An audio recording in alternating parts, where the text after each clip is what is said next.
भाई ओल एफ 75 लें, क्रियोस्वाम लें, ओल एफ 75 का कंपैरिजन एजस की AK820 प्रो से ले आओ। इसकी है ना बहुत ज़्यादा डिमांड आ रही थी आप लोगों की। फाइनली थैंक्स टू हमारे एक सब्सक्राइबर जिनकी वजह से रिव्यू वीडियो पॉसिबल हो पाया। उन्हीं के बिहाफ पे मैंने ये ऑर्डर किया हमारे एड्रेस पर रिव्यू के लिए। तो रिव्यू करने के बाद में एकदम न्यू लाइक कंडीशन में ना उनके एड्रेस पर मैं इसको शिप कर दूंगा और बदले में मैंने उनको अच्छा खासा डिस्काउंट दे दिया। तो उनको एकदम नया प्रोडक्ट है ना, यूँ समझ लो अच्छे खासे डिस्काउंट में मिल गया। तो आप लोग ही भाई हमारे चैनल के स्पॉन्सर्स हो, अगर आपको भी इस तरीके की कोई डील करनी है, प्रोडक्ट खरीदना है, पैसे नहीं है, बजट नहीं है, तो भाई इंस्टाग्राम में ना भाई को DM कर दो। मैं आपकी पूरी हेल्प करूंगा हर एक तरीके से आपको एक अच्छा प्रोडक्ट खरीदवाने में।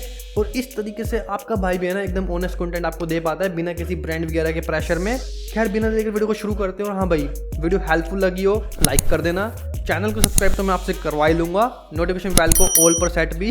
Welcome guys, this is Rishabh, let's start. भाई देख सकते हो कुछ इस तरीके की पैकेजिंग में एजस का AK820 प्रो हमें कीबोर्ड देखने को मिलता है। एकदम सिंपल सीधी सादी पैकेजिंग कर रखी है और चाइना का माल है, ये भी क्रियोस्वाम ओल एफ 75 की तरह।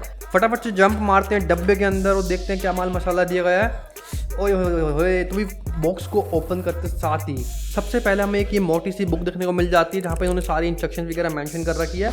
खैर इसको मैं साइड में पटकता हूँ, आप लोगों को डिटेल में बताऊंगा सारी बातचीत। इसके अलावा यहाँ पर हमें कुछ बढ़िया सी रैपिंग में हमें हमारा कीबोर्ड देखने को मिलता है। इसमें मैं आगे आता हूँ। इसके अलावा यहाँ पर एक Type-A to Type-C केबल दी गई है। केबल की क्वालिटी में बोलूँगा ठीक है और वही स्टैंडर्ड 5-6 फीट के आसपास की इसकी लेंथ है। इसको भी साइड में रखते हैं। इसके अलावा यहाँ पर एक 2-in-1 इन्होंने की कैप कूलर और स्विच कूलर दिया गया है। इसकी क्वालिटी है ना मुझे ओल एफ 75 या क्रियोस्वाम के जो कूलर्स थे ना उनसे अच्छी लग रही है, थोड़ा डिफरेंट लग रहा है, तो ये एक पॉजिटिव पॉइंट है। खैर देख सकते हो फाइनली कुछ इस तरीके का कीबोर्ड हमें देखने को मिलता है। इसके ऊपर इन्होंने है ना प्लास्टिक का ये कवर लगा रखा है। आजकल तो भाई इसका रिवाज चल पड़ा है और मैं अप्रिशिएट करता हूँ, देना चाहिए। हालांकि इसकी जो कवर की क्वालिटी है ना, मुझे जो ओला एफ 75 या क्रियोस्वाम में जो कवर मिल रहे थे उनसे हल्की सी फीकी लगी, लेकिन स्टिल एटलीस्ट दे दिया। फटाफट से रैपिंग को हटाता हूँ। देख सकते हो यार, ये है हमारा 3 कलर की कैप्स की टोन वाला एजस AK820 प्रो। यहाँ पर लाइट ग्रे, डार्क ग्रे और येलो कलर की थीम हमें देखने को मिल जाती है। एस्थेटिक्स एकदम सेक्सी निकल करके आते हैं। लगभग 810 ग्राम के आसपास का इसका वेट हमें देखने को मिलता है, जो कि ओला के F75 के कीबोर्ड के वेट से कम है। बात करूँ अगर मैं इसके फिजिकल ओवरव्यू की फटाफट से, तो देख सकते हो यहाँ पर नीचे की तरफ अच्छे खासे हमें ड्यूल एंगल वाले है ना, इसमें लेग्स देखने को मिल जाते हैं। लेग्स की क्वालिटी ठीक है, अच्छी है। यहाँ पर जो फुट पैड्स दिए गए हैं इसकी क्वालिटी में बोलूँगा ठीक ठाक है, कोई शिकायत नहीं करूँगा। और भाई यहाँ पर इन्होंने क्लियरली छाप रखा है मेड इन चाइना, जैसे कि ओला वालों ने भी छापा लेकिन क्रियोस्वाम वालों ने नहीं छापा था। खैर वो एक अलग पॉइंट है। और क्रियो की तरह इन्होंने भी भाई नीचे की तरफ Type-A USB कंपार्टमेंट दे रखा है मैग्नेटिक वाला इस USB रिसीवर के लिए। और यहाँ पर 2 स्विच इन्होंने दे रखे हैं। इन्होंने है ना भाई जो विंडो और मैक है ना उसके लिए भी एक अलग से स्विच दे दिया। एक यहाँ पर और स्विच दिया गया है जिससे कि आप ब्लूटूथ वायर्ड कनेक्शन या 2.4 USB रिसीवर वाले कनेक्शन में ना स्विच कर सकते हो। बता दो यार, ब्लूटूथ की बात छिड़ी है तो यहाँ पर भी है ना ओला और क्रियो की तरह ब्लूटूथ के 3 चैनल्स हमें देखने को मिलते हैं। फंक्शन प्लस QWE दबा करके आप है ना तीनों चैनल में स्विच कर सकते हो। आपको एक साथ है ना मतलब 3 डिवाइस कनेक्ट करने हैं खाली ब्लूटूथ मोड में, तो आप कनेक्ट करके रख सकते हो और इन की कैप्स की कॉम्बिनेशन से ना इंस्टेंटली स्विच कर सकते हो। और इन तीनों ही की कैप्स में ना आपको इंडिकेशन मिल जाएगा लाइट का, जिससे आपको पता चल जाएगा आप कब कौन से ब्लूटूथ चैनल से ना कनेक्टेड हो। और भाई फंक्शन प्लस R अगर आप दबाते हो तो आप है ना जो USB रिसीवर वाला मोड है 2.4 गीगाहर्ट्ज बेस, उस वाले कनेक्शन में घुस जाओगे और R के नीचे भी आपको LED इंडिकेशन मिल जाएगा। तो ठीक है, हर एक चीज़ का ब्रांड ने ध्यान रखा हुआ है। यहाँ पर अगर मैं बात करूँ बिल्ड क्वालिटी की, तो जो बाहर वाली शेल है पूरी ABS बॉडी हमें देखने को मिलती है। क्वालिटी ठीक ठाक है, लेकिन अगर मैं इसको ओला के F75 से कंपेयर करता हूँ ना, तो दोनों की बिल्ड क्वालिटी मजबूत है, लेकिन उसकी जो बॉडी है ना मुझे थोड़ी स्वेट रेजिस्टेंट लगती है। यहाँ पर हाथों में स्वेट आता है तो उसके निशान है ना इसकी बॉडी में पड़ जाते हैं, जो कि ओला F75 में नहीं पड़ते। तो वहाँ पर छोटा सा एडवांटेज है ओला F75 के पास। उसके अलावा मुझे यहाँ पर बिल्ड क्वालिटी से कोई शिकायत नहीं है। और कीबोर्ड के इस वाली साइड में ऑलमोस्ट मिडल पॉइंट से थोड़ा सा राइट साइड में इन्होंने Type-C पोर्ट दिया है। तो वायर्ड कीबोर्ड की तरह यूज़ करना है या चार्जिंग में लगाना है तो यहाँ पर आपको केबल लगानी पड़ेगी।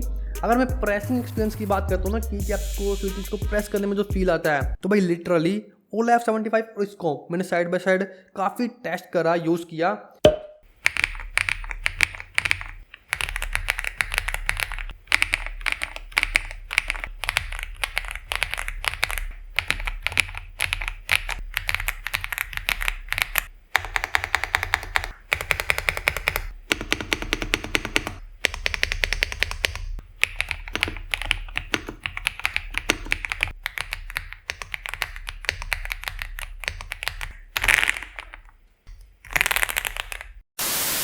जहाँ पर मुझे 1-2% है ना ओला का F75 ज़्यादा अच्छा फील करवा रहा था प्राइसिंग के टाइम पे, लेकिन उसको है ना मैं इग्नोर करना चाहूँगा क्योंकि यार 1-2% इतना ज़्यादा कोई डिफरेंस है नहीं। और वो 1-2% भी क्या है, कुछ 1-2 की कैप्स हैं जैसे कि स्पेस बार वाली की कैप हो गई या एंटर वाली की कैप हो गई। खैर ये तो बात हो गई प्राइसिंग एक्सपीरियंस की। अगर मैं बात करता हूँ फील की, तो यार ओला का F75 अगर मैं कहीं से भी कोई सा भी सरफेस इसका टच करता हूँ, पूरी बॉडी का या इवन की कैप्स का, ये थोड़ा है ना सॉफ्ट फील करवाता है, थोड़ा प्रीमियम टाइप फील करवाता है।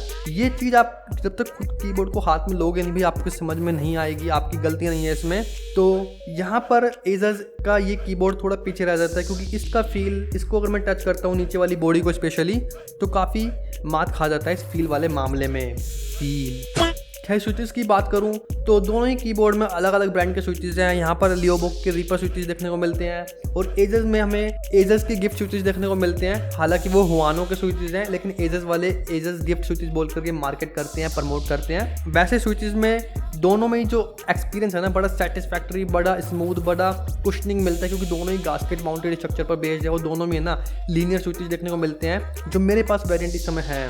अगर मैं बात करूँ RGB लाइट अप की, तो भाई देखो जो ओला का F75 है ना, इसमें लियोबुक वाले स्विचेस में अच्छा खासा यहाँ पर हमें डिफ्यूज़र देखने को मिलता है जिसकी वजह से RGB थोड़ा और अच्छे से लाइट अप हो पाती है। और दोनों की PCB में भी डिफरेंस है। यहाँ पर हमें एजस वाले में साउथ फेस LED देखने को मिलती है, वहीं दूसरी तरफ ओला F75 में हमें नॉर्थ फेस LED देखने को मिलती है। तो ये थोड़ा सब्जेक्टिव हो जाएगा अगेन, इस पर मैं इसलिए कॉमेंट नहीं करूँगा। और भाई एजस वालों ने भी है ना गास्केट मटेरियल्स काफ़ी अच्छी खासी क्वालिटी के यूज़ में ले रखे हैं। पोरोन जैसे सैंडविच कॉटन यूज़ में लिया है, सिलिकॉन जैसे मेटल का यूज़ में लिया है, जिसकी वजह से एकदम सेटिस्फैक्टरी कुशनिंग एक्सपीरियंस मिल पाता है, एकदम अच्छी खासी ठोकी साउंड आ पाती है। तो ये था इन दोनों कीबोर्ड्स की कैप स्विचेस के बारे में। और भाई RGB है इसके और फीचर्स के बारे में बात करने से पहले एक बार फटाफट से इसके डिस्प्ले के बारे में बात कर लेते हैं, जिसकी वजह से ये ओला F75 को है ना पिछाड़ देता है। यहाँ पर आप देख सकते हो इन्होंने कलरफुल डिस्प्ले काम में ले रखा है और यहाँ पर time, date, battery status, connectivity status, कौन से ऑपरेटिंग सिस्टम वाले मोड में ये है, बहुत सारे रियल टाइम अपडेट्स आपको यहाँ पर देखने को मिल जाते हैं।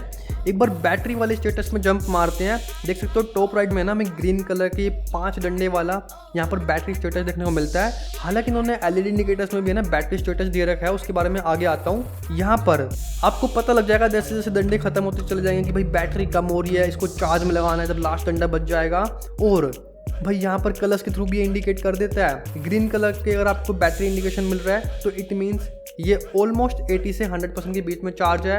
येलो कलर का यहाँ पर अगर आपको इंडिकेशन दिख रहा है तो इट मीन्स ये 20% से 80% के बीच में बैटरी यहाँ पर दिखा रहा है। अगर 20% से कम की बैटरी है तो यहाँ पर आपको है ना रेड कलर का इंडिकेशन देखने को मिल जाएगा।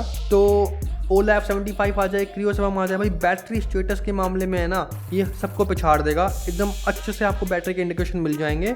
और बैटरी की बात चली रही है तो मैं आपको बता दूं भाई इस कीबोर्ड में भी है ना 4000 mAh की बैटरी दी गई है, लेकिन इसका जो बैकअप है ना ओला F75 से काफ़ी ज़्यादा कम है। अगर हम RGB ऑन करके इसको यूज़ करते हैं, मैं इसको 2 दिन यूज़ किया, 2 या 3 दिन RGB ऑन करके, ऑलमोस्ट इसकी 70-60% बैटरी खत्म हो चुकी थी। लेकिन भाई कंपनी ये दावा करती है अगर आप इसको विदाउट RGB काम में लेते हो वायरलेस मोड में तो ऑलमोस्ट 20 से 25 दिन की आपको बैटरी निकाल करके दे देगा। स्टिल मुझे डाउट है कि ओला F75 जितनी बैटरी बैकअप दे नहीं पाएगा, लेकिन स्टिल मैं कमेंट नहीं कर सकता। हमारे सब्सक्राइबर के पास जब ये पहुंच जाएगा ना उनके एड्रेस में शिप कराऊंगा तो 1 महीने बाद मैं उनसे पूछूंगा, फीडबैक लूंगा भाई कितनी बैटरी आपको मिल रही है, उस समय मैं कमेंट में ना पिन कर दूंगा। बस आप में से कोई एक बंदा है ना रिमाइंड करवा देना पूछ करके 1 महीने बाद, या इंस्टाग्राम में भाई से DM करके पूछ लेना बाकी बातचीत। और भाई ओला F75 की तरह इस कीबोर्ड में भी स्लीपिंग मोड दिया गया है, 5-10 मिनट यूज़ नहीं करोगे तो ऑटोमेटिकली स्लीपिंग मोड में चला जाएगा। खैर ये जो सेटिंग्स है ना आप सॉफ्टवेयर से छेड़छाड़ कर सकते हो, सॉफ्टवेयर के बारे में बहुत जल्द आपको बताने वाला हूँ, बस थोड़ी देर वीडियो में और बने रहो। खैर वापस जंप मारते हैं इसके डिस्प्ले में। बता दूँ स्टार्टिंग में आप जब इस कीबोर्ड को खरीदेंगे, ओपन करेंगे तो आपको है ना इसमें चाइनीज़ लैंग्वेज देखने को मिलेगी, तो घबराना मत यार। फंक्शन+C से चाइनीज़ मोड में रहता है, फंक्शन+V से ये इंग्लिश मोड में आ जाएगा। तो फंक्शन+V आपको दबा देना और इंग्लिश मोड में आप समझ पाओगे आप क्या कर रहे हो। फंक्शन+ नोब दबाते हो ना तो जो ये नोब है जिससे कि साउंड कंट्रोल होती है, इस नोब से आप है ना इस डिस्प्ले को पूरा का पूरा कंट्रोल कर सकते हो, लेफ्ट राइट इस तरीके से घुमा करके। यहाँ पर अगर आप फंक्शन+ होम दबाते हो तो स्क्रीन को बंद कर सकते हो, दोबारा फंक्शन+ होम दबाने पर स्क्रीन को दोबारा ऑन कर सकते हो, और फंक्शन+ डिलीट दबाने पर ना यहाँ पर जो विजुअल दिए गए हैं, जो एनिमेशन वाला मोड दिया गया है, पेज दिया गया है, उसमें स्विच कर जाओगे, एनिमेशन आपको स्क्रीन पर दिखने लग जाएगा, या मैं उसको वो GIF वाली इमेज भी बोल सकता हूँ, एनिमेटेड इमेज। टोटल 5 पेज आप मान के चलो आपको इसे डिस्प्ले में देखने को मिल जाएंगे। फर्स्ट पेज में तो जो रियल टाइम अपडेट्स मैंने आपको बताई वही देखने को मिलती है, और सेकंड वाले पेज में जो RGB के इफेक्ट्स हैं वो यहीं से ही चेंज कर सकते हो, कोई सा भी एक इफेक्ट सेलेक्ट कर सकते हो नॉब के थ्रू ही प्रेस करके, या कलर्स चेंज करने हैं उसी इफेक्ट को अलग कलर में देखना है तो भाई वो भी आप यहाँ से सिलेक्ट कर सकते हो। जो थर्ड पेज है उसमें ब्राइटनेस स्पीड मिल जाएगी, ब्राइटनेस और स्पीड के साथ खेलना है यहीं से खेल सकते हो। फोर्थ पेज में वॉल्यूम वगैरह आपको चेंज करनी है तो वो भी चेंज कर सकते हो। और फिफ्थ पेज में मेरे दोस्तों जो इसकी एनिमेशन वाला मोड है वो एक्टिवेट हो जाता है। तो भाई थम्स अप है कंपनी को यार, लिटरली इतने सारे फीचर्स इस प्राइस रेंज में और फीचर्स होने के बावजूद मैंने एक्सपेक्ट नहीं कर रहे थे। और आई थिंक एजर जैसी ब्रांड्स ही है ना और ब्रांड्स को मजबूर कर रही है आज के टाइम में कम प्राइस में अच्छे फीचर्स वाले कीबोर्ड देने के लिए without compromising in build quality. अब जंप मारते हैं बस के LED इंडिकेटर वाले स्टेटस में। देख सकते हो यहाँ पे 3 LED इंडिकेटर दिए गए हैं। इन LED इंडिकेटर का मुझे सबसे बड़ा ड्रॉबैक लगा भाई यहाँ पे लाइट लीकेज इशू देखने को मिलता है। लाइट है ना लेफ्ट राइट साइड लीक करती है, जो कि इस प्राइस रेंज के कीबोर्ड में बिल्कुल भी एक्सपेक्ट नहीं किया था, ना ही टॉलरेट किया जाता है। खैर क्योंकि उन्होंने ये TFT डिस्प्ले दे दिया है तो कुछ बातों को ये दबा देगा, मैं श्योर हूँ इस बारे में। जो कैप्स लॉक वाला इंडिकेटर है वो ऊपर की तरफ आपको देखने को मिलता है फर्स्ट नंबर पे। विंडो की आपको लॉक करनी है फंक्शन प्लस W दबा के तो उसका LED इंडिकेटर अलग से दे दिया इन्होंने सेकंड नंबर का। और दोनों ये जो फर्स्ट 2 इंडिकेटर्स हैं ये वाइट कलर से इंडिकेट करते हैं, और जो इसके नीचे एक इंडिकेटर दिया गया है थर्ड नंबर पे ये बैटरी का इंडिकेटर है मेरे दोस्तों। रेड कलर की लाइट यहाँ पर दी गई है। अगर आप इस कीबोर्ड को कनेक्ट करते हो अपने PC से तो उस दौरान ये चार्ज हो रहा होगा, अगर इसकी बैटरी खत्म हो रखी होगी चार्जिंग के दौरान यहाँ पर रेड कलर की लाइट हमेशा ऑन रहेगी। जब ये पूरा चार्ज हो जाएगा तो रेड कलर की लाइट बंद हो जाएगी। और जब यहाँ पर बैटरी लो होगी वायरलेस मोड में अगर आप इसको यूज़ कर रहे हो तो भाई बैटरी कम होने के लिए है ना आपको इंडिकेट कर देगा लाइट को फ्लैश करके। तो इंडिकेशन वैसे इन्होंने ना यहाँ पर सारे स्क्रीन में दे दिए, तो पता नहीं भाई इन्होंने ये यहाँ पर क्यों दिया, कुछ और है ना यूज़ ही कर सकते थे करना चाहते तो। और भाई ये नोब है ना क्योंकि स्क्रीन को भी कंट्रोल कर लेती है तो मल्टी फंक्शन नोब बन जाती है। और नोब आप देख सकते हो यहाँ पर ऊपर की तरफ तो सिल्वर फिनिश में है ना इन्होंने एक रिंग दे दी है सिल्वर टचिंग वाली, और ऊपर की तरफ से अगर मैं इसको टच करता हूँ तो थोड़ा ग्लोसी फिनिश आता है। लेकिन मैं इसको साइड से करता हूँ ना तो बहुत अच्छी इन्होंने ना ग्रिप दे रखी है, बहुत अच्छा फ्रिक्शन बन जाता है, दाने दाने मतलब वाला पैटर्न दे रखा है। और जब मैं इससे ऑपरेट करता हूँ तो मतलब एक एक स्टेप आप फील कर पाओगे। काफ़ी अच्छी क्वालिटी की नोब दे रखी है, कुछ इस तरीके का ये साउंड करती है। अब यार फटाफट से एक बार इसके RGB वाले पार्ट में जंप मारते हैं। RGB की अगर मैं ब्राइटनेस की बात करूँ तो मैं आपको स्टार्टिंग में बता दूं भाई OLED 75 की जो RGB की ब्राइटनेस है ना वो मुझे थोड़ी ज़्यादा ब्राइट लगी एजस के AK820 प्रो की RGB के कंपैरिजन में। खैर अगर मैं इसके कंट्रोल्स की बात करूं तो फंक्शन प्लस में अप एरो डाउन एरो को दबा करके आप इसकी जो ब्राइटनेस है ना RGB की उसके साथ खेल सकते हो। 5 लेवल बेसिकली यहाँ पर दिए गए हैं और जब ये मैक्सिमम लेवल पहुंच जाएगा यानी कि 5th लेवल पे तो सारी की सारी कीबोर्ड्स की जो की कैप्स की लाइट है ना वाइट कलर में वो इस तरीके से फ्लैश करके इंडिकेट कर देती है। अगर हम फंक्शन के साथ में ये लेफ्ट वाली एरो की दबाते हैं तो जो RGB इफेक्ट की डायरेक्शन है उसके साथ हम छेड़छाड़ कर सकते हैं। मतलब एक बार दबाएंगे तो लेफ्ट से राइट, दूसरी बार दबाएंगे तो राइट से लेफ्ट। और फंक्शन प्लस में अगर हम ये बार वाला ये स्लैश वाली की कैप को कॉम्बिनेशन प्रेस करते हैं तो इसमें जो 19-20 इफेक्ट दिए गए हैं ना RGB के उन सभी RGB इफेक्ट हम स्विच कर सकते हैं एक एक करके। यहाँ पर भाई एक बात काबिल तारीफ है, यूजुअली 7,000 10,000 इवन 3,000 वाली प्राइस रेंज में है ना जो RGB इफेक्ट देखने को मिलते हैं ऑलमोस्ट सेम देखने को मिलते हैं। लेकिन भाई यहाँ पर इन्होंने 2 या 3 इफेक्ट है ना बड़े प्यारे प्यारे नए डाले तो अच्छा लगता है जब कंपनी है ना हर बार कॉपी पेस्ट नहीं करती, कुछ नया भी ट्राई करती है। खैर अगर हम ये function plus is equal to वाली की कैप कॉम्बिनेशन प्रेस करते हैं तो जो इसकी स्पीड है ना RGB इफेक्ट की उसको हम बढ़ा सकते हैं, और फंक्शन प्लस में ये हाइफन वाली की कैप को कॉम्बिनेशन प्रेस करते हैं तो स्पीड को हम कम कर सकते हैं। और जितने भी इसके मैंने 19-20 RGB इफेक्ट्स आपको बताए, अगर आप चाहते हो उन RGB इफेक्ट को एक सिंगल कलर में देखना तो फंक्शन प्लस में अगर हम राइट एरो दबाएंगे तो इसमें जो 8 कलर्स दिए गए हैं ना उन 8 कलर्स में हम स्विच कर सकते हैं। और बता दूं मैं आपको इसमें रेड, ऑरेंज, येलो, ग्रीन, सियान, ब्लू, पर्पल और वाइट कलर देखने को मिल जाता है। तो कोई कंजूसी यहाँ पर नहीं करी गई है, कंपनी ने भाई नो डाउट दिल खोल करके काम कर रखा है। और अगर आप चाहते हो RGB को इंस्टेंटली ऑफ करना तो भाई फंक्शन प्लस X दबाती है ना आप RGB को डायरेक्टली ऑन या ऑफ कर सकते हो। और भी अगर हम फंक्शन प्लस स्पेस बार को 3-4 सेकंड के लिए प्रेस एंड होल्ड किया रखते हैं तो जो इसके RGB वाले सारे इफेक्ट्स होंगे ना ये रीसेट हो जाएंगे, आप एकदम फैक्ट्री वाले मोड में पहुंच जाएंगे। और यहाँ पर इन्होंने 3 LED रिकॉर्डिंग वाली कस्टमाइज प्रोफाइल दे दी, function plus 1, function plus 2, function plus 3। यहाँ पर आप इन तीनों ही प्रोफाइल में किसी भी प्रोफाइल में ना चाहो तो अपने एंड से कस्टमाइज़ कर सकते हो RGB को। उसके लिए आपको पहले रिकॉर्डिंग मोड में घुसना है, फंक्शन प्लस में ये वाली की कैप का कॉम्बिनेशन प्रेस करके। रिकॉर्डिंग मोड में घुसने के बाद कोई सी भी की कैप प्रेस कर लो और जब सेव करना हो दोबारा फंक्शन प्लस ये वाली की कैप दबा दो, तो आप सेट कर लोगे इस तरीके से अपनी खुद की एक RGB प्रीसेट। भाई ऑलमोस्ट मैं आपको है ना इसकी सारी बातें बता चुका हूँ, बस एक सॉफ्टवेयर वाले पार्ट को छोड़ करके। देख सकते हो कुछ इस तरीके के यूजर इंटरफेस का हमें सॉफ्टवेयर देखने को मिलता है। और भाई चाइनीज़ ब्रांड है, चाइना का माल है, तो सॉफ्टवेयर का इंटरफेस देख करके है ना चाइना वाली फील आ जाती है। पहले आपको कीबोर्ड पे है ना क्लिक करना पड़ेगा कहीं पर भी, तो सॉफ्टवेयर के आप मेन होम पेज वाले इंटरफेस में घुस जाएंगे। यहाँ पर एक इस वाली विंडो में कॉन्फ़िगरेशन के आपको 3 प्रेसेट्स देखने को मिलती है। आप चाहो तो किसी भी की आपको अपने हिसाब से कस्टमाइज़ कर सकते हो। कोई सा भी यहाँ पर आपको इसको फंक्शन डिज़ाइन करना है तो कर सकते हो, मैक्रो डिज़ाइन करना है तो वो कर सकते हो। आप चाहते हो इससे माउस की तरह काम करवाना तो माउस वाले जो फंक्शंस होते हैं वो यहाँ पर डिज़ाइन कर सकते हो। मतलब भर दिए हैं, कोई दिक्कत नहीं आने वाली। इसके अलावा यहाँ पर एक अलग से मैक्रो मैनेजर वाली टैब दी है, तो यहाँ पे और डिटेल में आप है ना मैक्रो के बारे में कुछ आपको देखना है, क्रिएट करना है, तो आप इस वाले मोड में कर सकते हो। और यहाँ पर RGB के जो 19-20 इफेक्ट मैंने आपको बताए थे वो सारे के सारे दे रखे हैं। कीबोर्ड से तो आप कंट्रोल कर ही सकते हो, सॉफ्टवेयर के थ्रू करना है तो भाई वहाँ से भी कर सकते हो। और यहाँ पर ये है भाई इसकी TFT स्क्रीन को कस्टमाइज़ करने वाली टैब। यहाँ पर जो विजुअल्स हैं, जो GIF एनिमेटेड इमेज रहती है ना, वो आपको अपनी खुद की एक बढ़िया सी कोई सी भी करेक्टर की लगानी है, कार्टून करेक्टर्स की, एनिमी करेक्टर्स की, या कोई सी भी करेक्टर की, तो आप यहाँ से सिंपली इस न्यू वाले बटन में क्लिक करके इंपोर्ट कर सकते हो। एक चीज़ बता दूँ, यहाँ पर है ना सीधा ये GIF इमेजेस को ट्रैक नहीं करता, आपको है ना उनको फ्रेम्स में कन्वर्ट करना पड़ेगा। तो गूगल में किसी भी वेबसाइट में जाकर के आप करोगे तो 1 सेकंड में हो जाएगा, या मैं वेबसाइट का लिंक बोलोगे तो नीचे डिस्क्रिप्शन में दे दूँगा।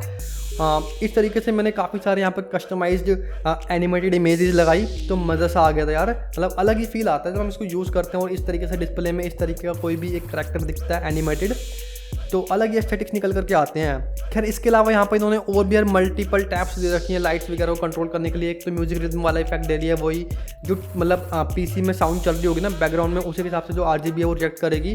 खैर मैंने उसको ट्राई भी किया भाई, वो एकदम नेक्स्ट लेवल जो RGB का इफेक्ट है ना इस साउंड रिदम वाले मोड में निकल करके आ जाता है। तो भाई फाइनल जजमेंट, कौन सा कीबोर्ड बेटर है, OLED F75 या Asus का AK820 Pro? यार देखो, अगर मैं आपकी जगह होता तो भाई मैं Asus का AK820 Pro just because of इस डिस्प्ले की वजह से प्रेफर करता। कुछ मामलों में OLED F75 बहुत आगे है, लेकिन जो डिस्प्ले है ना भाई, मुझे एस्थेटिक्स मतलब ज़्यादा पसंद है रादर देन ये बैटरी बैकअप वगैरह या थोड़ी बहुत बिल्ड क्वालिटी वगैरह, उसमें मैं कॉम्प्रोमाइज़ करने के लिए रेडी रहता हूँ। लेकिन मैं अपना ओपिनियन दे रहा हूँ, आपका ओपिनियन आपके हवाले है भाई। मेरा काम तो सारी बातें खुल करके बताना है, क्या प्रोज हैं क्या कौन से हैं। दोनों ही कीबोर्ड के मैंने I think pros and cons बहुत अच्छे से है ना ट्रांसपेरेंटली आपके सामने ला करके रख दिया है। अब आप सिलेक्ट कर लेना और मुझे बताना जरूर से आपको इन दोनों में से ना कौन सा कीबोर्ड बेटर लग रहा है। मैं आपके कमेंट का यार वेट करूंगा, इतनी मेहनत करता हूँ वीडियो शूट करने में, तो थोड़ी सी एक्साइटमेंट रहती है आपका क्या रिस्पॉन्स आता है। और अगर रिस्पॉन्स अच्छा नहीं आता तो आपका भाई मायूस भी हो जाता है। खैर लाइक सब्सक्राइब आई होप आपने कर दिया होगा, नोटिफिकेशन बेल को जरूर से ऑल पर सेट कर देना। बताओ नेक्स्ट वीडियो किस टॉपिक पर लेकर के आऊँ, किस प्रोडक्ट पर लेकर आऊँ। बहुत सारे प्रोडक्ट आपके भाई ने ऑर्डर कर रखे हैं आप लोगों की डिमांड पे, जिसकी ज़्यादा कमेंट्स आएगी भाई पहले उसी का वीडियो शेड्यूल करूँगा। तब तक के लिए टाटा बाय बाय, जय हिंद।